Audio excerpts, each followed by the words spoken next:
آفتاب کی شادی سے ایک رات پہلے کا واقعہ ہے۔ میں بنیان پجامہ پہنے اپنا بستر گول کر کے کمر کے پیچھے لگائے پڑھ رہا تھا۔ دروازے پر دستک ہوئی۔ میرا خیال تھا کہ دستک گول کر جاؤں کیونکہ ہاسٹل کے لڑکے کافی وقت ضائع کر دیتے تھے، لیکن پھر آواز آئی، قیوم۔ میں نے دروازہ کھولا۔ وہ سامنے کھڑی تھی۔ سیمی کو دیکھ کر میں پسینے میں نہا گیا۔ وہ پہلے سے زیادہ دبلی، لمبی اور زرد لگ رہی تھی۔ آج اس کے کٹے ہوئے سرخ بال کھلے تھے اور کینوس کا بیگ اس کے ساتھ نہ تھا۔ وہ پہلے جیسی نہ تھی۔ گو ظاہر اتوار پر اس میں کوئی خاص تبدیلی بھی نہ آئی تھی۔ آپ کب آئیں؟ آئیے نا۔ ابھی 8 بجے کی فلائٹ سے اپنا سامان YWCA میں رکھا ہے اور یہاں۔ گھر نہیں گئی آپ؟ میں نے تکلف سے پوچھا۔ کون سا گھر؟ ابھی تک تم میرا گھر نہیں بھولے؟ وہ رول کیے ہوئے بستر پر بیٹھ گئی۔ اس کے کولہے کی ہڈیاں تنگ جینز میں بہت نمایاں تھیں۔ ویکینڈ کے لیے آئی ہوں۔ YW میں میری ایک دوست رہتی ہے۔ ویکینڈ کے لیے رکھ لے گی مجھے۔ مجھے سمجھ نہ آ رہی تھی کہ اس سے کس موضوع پر بات کروں۔ آپ تو کالج سے ہی گئیں، بغیر ملے ملائے۔ جانا پڑتا ہے۔ میں نے اس بونگی، ٹیڑھی، کم شکل عاشق غیر کو دیکھا۔ کوئی خاص بات قابل ذکر نہیں تھی، لیکن پتہ نہیں میں ہر قیمت پر، ہر موسم میں، ہر قسم کے حالات میں اس کا اسیر تھا۔ تم بہت دبلے ہو گئے ہو، اب تم بانڈ فلمز میں ہیرو نہیں بن سکتے۔ یہ لمحہ عرض حال کا تھا، لیکن جتنی جلدی اس نے میرے متعلق یہ جملہ کہا، اتنی ہی سرعت سے وہ غائب ہو گئی۔ تم نے پوچھا نہیں کہ میں کیوں آئی ہوں لاہور؟ میں نے اب بھی سوال نہ کیا۔ میرا دل کہتا تھا کہ وہ آفتاب کی شادی پر آئی ہوگی۔ کون کون جا رہا ہے شادی پر؟ جمال اور امجد، میں نے جواب دیا۔ اور تم؟ آفتاب میرا روم میٹ تھا، میرا دوست نہیں تھا۔ شاید میں تمہیں پہلے بھی بتا چکا ہوں۔ مجھے کوثر نے کارڈ بھیجا تھا، کمینی، کبھی خط نہیں لکھا اور کارڈ پوسٹ کر دیا۔ کیوں؟ تم مانو گے تو نہیں، لیکن مجھے پتا چل گیا تھا پہلے ہی کہ اس کی شادی کس دن ہوگی۔ میں نے کارڈ ملنے سے بہت پہلے کل کی تاریخ اپنی نوٹ بک میں لکھی تھی۔ اس نے نوٹ بک دکھانے کے لیے بیگ تلاش کیا۔ افسوس، میں نوٹ بک کینوس والے بیگ میں بھول آئی ہوں۔ تمہیں کیسے شک تھا؟ کیسے؟ بس مجھے معلوم تھا کہ وہ 14 تاریخ کو شادی کرے گا۔ 14 تاریخ، اتوار کا دن۔ آسمان پر ہلکے ہلکے بادل ہوں گے اور اس کی شادی کی رات کو بارش ہوگی، گرج چمک کے ساتھ۔ تم جاؤ گے نا اس کی شادی پر؟ کس لیے؟ میں وہاں کسی کو نہیں جانتا۔ میں وہاں جا کر کیا کروں گا؟ تمہیں جانا پڑے گا۔ کیوں؟ میری خاطر۔ دیکھو، میں پنڈی سے محض اس لیے آئی ہوں، تم مجھے آ کر بتانا اس کی دلہن کیسی ہے۔ تم خود چلی جاؤ، تمہارے پاس کارڈ ہے کوثر کا بھیجا ہوا، بلکہ تم تو دلہن کو زیادہ قریب سے دیکھ سکتی ہو۔ ہاں، جا سکتی ہوں، دیکھ سکتی ہوں، لیکن کیا؟ بس کیوں، میں بہادر لگتی ہوں، لیکن صرف لگتی ہوں، اندر سے نہیں ہوں۔ کیوں؟ پلیز، فار مائی سیک، آفتاب کی بیوی کو دیکھ کر آنا۔ میں نے سنا ہے وہ بہت خوبصورت ہے۔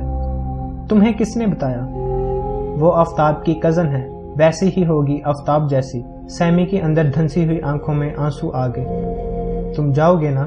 میں نے اس کی کوٹھی دیکھی ہے، کل ڈیوس روڈ کی۔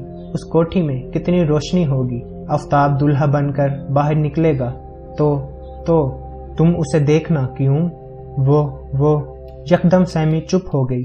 چلو ہم اکٹھے چلیں گے۔ وہ ڈر گئی۔ نا جی، بھلا میں کیسے جا سکتی ہوں وہاں؟ اس کی بے مجھے قتل کر دے گی فوراً۔ کون جانے آفتاب بھی برا مان جائے۔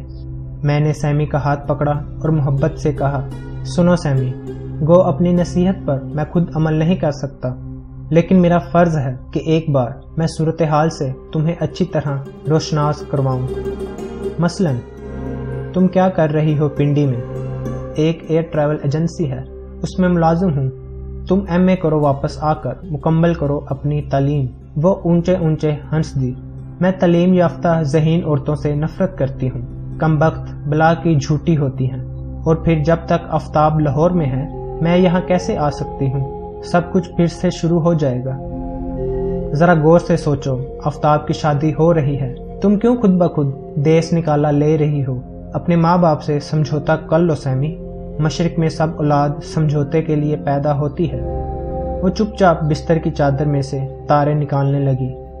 قیوم، بڑی مشکل ہے، میں تو سمجھوتا کر لوں، لیکن میری وجہ سے ان دونوں کو آپس میں بڑے سمجھوتے کرنے پڑیں گے۔ ڈبل بیڈ پر سونا پڑتا ہے، اکٹھے تقریبات میں جانا پڑتا ہے۔ جب بھی میں گھر پر رہوں ان دونوں کو میری خاطر محبت کی فضا کا انتظام کرنا پڑتا ہے۔ بجلی، گیس، ہاٹ کولڈ واٹر کی طرح بڑا بل آتا ہے محبت کا۔ وہ دونوں بیچارے بڈھا بڈھی جوان بننے کی کوشش کرتے ہیں، الگ الگ میری خوشامدیں کرتے ہیں۔ میں ان دونوں سے محبت کرتی ہوں قیوم۔ جب وہ دونوں میری وجہ سے سمجھوتے کرتے ہیں تو مجھے بڑی تکلیف ہوتی ہے۔ شاید وہ اب بھی سمجھوتے کرتے ہوں، اب بھی شاید، لیکن اب میں دیکھ نہیں سکتی۔ میں نے سوال کرنے کے لیے منہ کھولا اور پھر چپ ہو گیا۔ پوچھو نا۔ میں بڑی دیر چپ رہا۔ اصل سوال ہمیشہ نکٹائی کی گڑھا بن کر میرے ہی حلق کا ناطقہ بند کرتے رہے ہیں۔ آفتاب کو بھی بڑے سمجھوتے کرنے پڑتے تھے میری وجہ سے، اسی لیے تو میں نے کالج چھوڑ دیا۔ مجھے بڑا ترس آتا تھا آفتاب پر۔ کیوں آخر؟ ایک بار پھر میں نمکین پانی تھا اور وہ مجھ میں سلور نائٹریٹ کے تلجھٹ کی طرح بغیر ملے ہوئے بیٹھتی جا رہی تھی۔ کالج میں اسے مجھ سے محبت کرنی پڑتی تھی۔ گھر جا کر اپنی کشمیرن بیبے کے ساتھ شادی کے امور میں دلچسپی لینی ہوتی تھی۔ پھر شام کو اپنی کزن کے گھر بھی جانا ایک معمول تھا اس کا۔ اللہ جانے وہ مجھ سے محبت کرنے میں زیادہ مجبور تھا کہ کزن کے ساتھ شادی کروانے میں۔ اب تو یہ باتیں میں اس قدر سوچ چکی ہوں کہ اگر مجھے جواب بھی مل جائے تو میں عادتاً یہی کچھ سوچتی رہوں گی باقی ساری عمر۔ آفتاب کی محبت سیمی کی عادت بن گئی تھی اور میری محبت اس کے اظہار کا بھی ابھی تک مجھے موقع نہ ملا تھا۔ سیمی نے مجھے آستین سے پکڑ کر التجا کی، سنو قیوم، تمہیں شادی پر جانا ہوگا، جانا پڑے گا۔ دیکھو تم انکار نہیں کر سکتے، وعدہ کرو، پرومس، وعدہ۔ ایسے نہیں، ہاتھ ملا کر، وعدہ۔ میں نے سیمی کا ہاتھ گرفت میں لے لیا۔ جلتی استری پر چھن سے جیسے پانی کی بوند پڑی۔ اس کا ہاتھ میرے ہاتھ میں پڑتے ہی غائب ہو گیا۔ زیبا کے ہونٹ پر تل ہے، غور سے دیکھنا قیوم، بائیں طرف گہرے سبز رنگ کا تل۔ تمہیں کس نے بتایا؟ مجھے کوئی کچھ نہیں بتاتا، بس مجھے پتا ہوتا ہے۔ یاد رکھنا قیوم، ہونٹ پر اس کا چھن سے غائب ہو جانے والا ہاتھ میرے گرم ہاتھ میں تھا۔ پہلی بار میں نے سوچا، کیا میں جنسی طور پر فرسٹریٹڈ ہوں؟